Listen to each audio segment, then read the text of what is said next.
একটা বড় চ্যালেঞ্জ এই মুহূর্তে বিনিয়োগের, সেটা দেশি এবং বিদেশি বিনিয়োগের জন্য, সেটা হচ্ছে আমাদের এনার্জি সভরেনিটি এবং এনার্জি ইন্ডিপেন্ডেন্স। আমাদের গ্যাস এবং বিদ্যুৎ দুটারই যে স্বল্পতার একটা সমস্যা আমরা দেখতে পাচ্ছি ইন্ডাস্ট্রির জন্য, সেই জায়গাটা নিয়ে আমরা মালয়েশিয়াতে বেশ কিছু কাজ করেছি।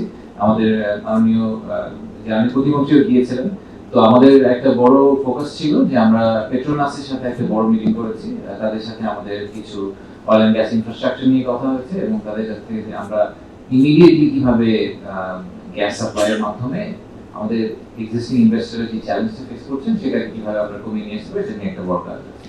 দ্বিতীয়ত হচ্ছে বেশ কিছু বড় ইনভেস্টরের সাথেও প্রধানমন্ত্রী সাইড মিটিং করেছেন লজিস্টিক্স নেটওয়ার্কে, টেলিকমিউনিকেশনে। তারা তাদের বিনিয়োগের, বাংলাদেশে বিনিয়োগ করার ব্যাপারে আগ্রহ প্রকাশ করেছেন। এবং তৃতীয়ত আমরা হালালি অনেকবারই কথা বলছি, গত বছরও আমরা যখন গিয়েছিলাম এটা নিয়ে আলাপ হয়েছে। এবার আরেকটু ভালো প্রোগ্রেস হয়েছে। ইনফ্যাক্ট আপনারা হয়তো জানেন নাকি জানি না যে ইসলামী ফাউন্ডেশনকে আমাদের ঠিক ভিজিটের আগে মালয়েশিয়ান সরকার থেকে তাদেরকে অ্যাপ্রুভাল দেওয়া হয়েছে, জ্যাকিমের অ্যাপ্রুভাল দেওয়া হয়েছে, যেটার কারণে তারা এখন সার্টিফাইড এবং তারা এই কারণে ওই হালাল সার্টিফিকেশনটা দিতে পারবে ফাউন্ডেশন থেকে। তো আমরা এবার বেশ কয়েকটা অপারেটরের সাথে আলাপ করেছি যে আমরা কিভাবে একটা হালাল ইন্ডাস্ট্রিয়াল পার্ক করি বা যেভাবেই করি কোনোভাবে আমরা বাংলাদেশি হালাল নেটওয়ার্কের মধ্যে নিয়ে আসতে পারি কিনা। আনোয়ার ইব্রাহিম আমাদের প্রাইম মিনিস্টার, যে ওনাদের প্রাইম মিনিস্টার বলছিলেন যে ওনাদের একটা বড় এক্সপোর্ট মার্কেট হচ্ছে এখন চায়না। ওনারা চায়নাতে হালাল ফুডস এক্সপোর্ট করছেন, হালাল কসমেটিক্স এক্সপোর্ট করছেন।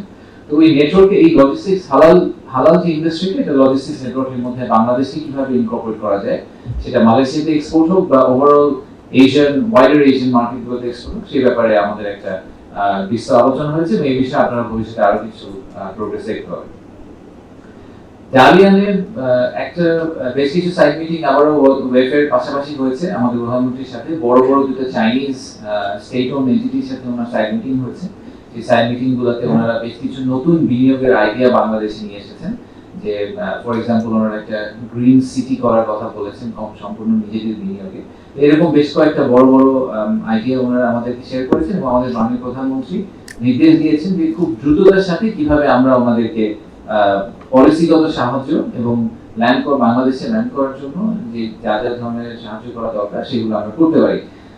তো উনি বিরাকে প্রাইমারি দায়িত্ব দিয়েছেন যে ওনাদের সাথে যোগাযোগ করে ওনাদেরকে সাপোর্ট করার ব্যাপারে। এবং একই সাথে এনারা আমাদের মাননীয় মন্ত্রী বলেছেন যে আমরা চাইনিজ যে ইকোনমিক জোন আনোয়ারাতে, সেটার ব্যাপারে এবার চুক্তি স্বাক্ষর করেছি। আমাদের ইকনেক অ্যাপ্রুভাল ঠিক আগের সপ্তাহে হয়েছে, এই সপ্তাহে আমরা চুক্তিটা স্বাক্ষর করেছি। একই সাথে মংলাতেও আমরা মংলায় যে মডার্নাইজেশন প্রজেক্ট, এখানে জেটি একটা চাইনিজ কোম্পানি করছে, এখন আমরা জেটির ঠিক পাশে প্রায় 150 একর জমিতে একটা চাইনিজ ইন্ডাস্ট্রিয়াল পার্ক করার জন্য ওনাদের সাথে একটা আর্লি স্টেজ এমওইউ সাইন করেছি।